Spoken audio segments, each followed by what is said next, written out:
ઇન્દ્રપ્રસ્થ યુવક મંડળ દ્વારા ઇન્દ્રપ્રસ્થના રાજાનું દર વર્ષની જેમ આ વર્ષે પણ શ્રીજીની પ્રતિમાનું આગમન ઢોલ નગારા સાથે વાજતે ગાજતે કર્યું।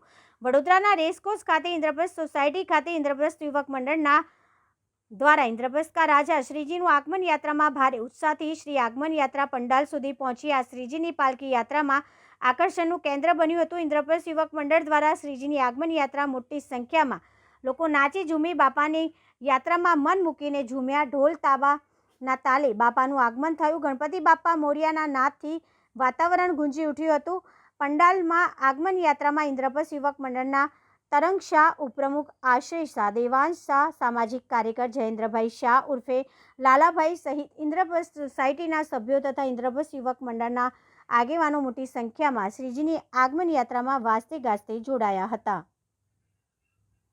ઇન્દ્રપ્રસ્થ યુવક મંડળ આયોજિત ગણેશ ઉત્સવ 2025 વડોદરા શહેરમાં પૂરા દેશભરમાં એક અનેરો ઉત્સાહ સાથે ગણપતિ બાપાનું લોકો આગમન કરી રહ્યા છે અને એ જ બેઝ પર આજે ઇન્દ્રપ્રસ્થના પ્રાંગણમાં ગણપતિ બાપા આવી રહ્યા છે।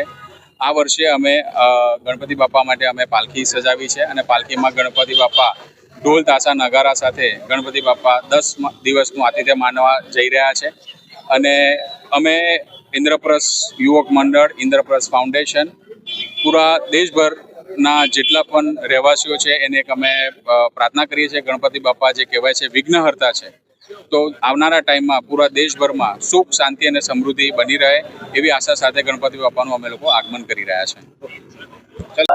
ઇન્દ્રપ્રસ્થ યુવક મંડળ દ્વારા દરેક વર્ષે એક અનોખી રીતે ગણપતિ ઉત્સવ ઉજવવામાં આવે છે।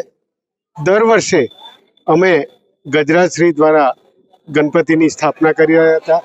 આ વર્ષે એક ઐતિહાસિક પાલખી દ્વારા અને વૈદિક મંત્રોચ્ચાર દ્વારા ગણપતિ દાદાની સ્થાપના કરેલ છે। બાપા વાજતે ગાજતે આજે ઇન્દ્રપ્રસ્થ યુવક મંડળના આગને બિરાજમાન થયા છે।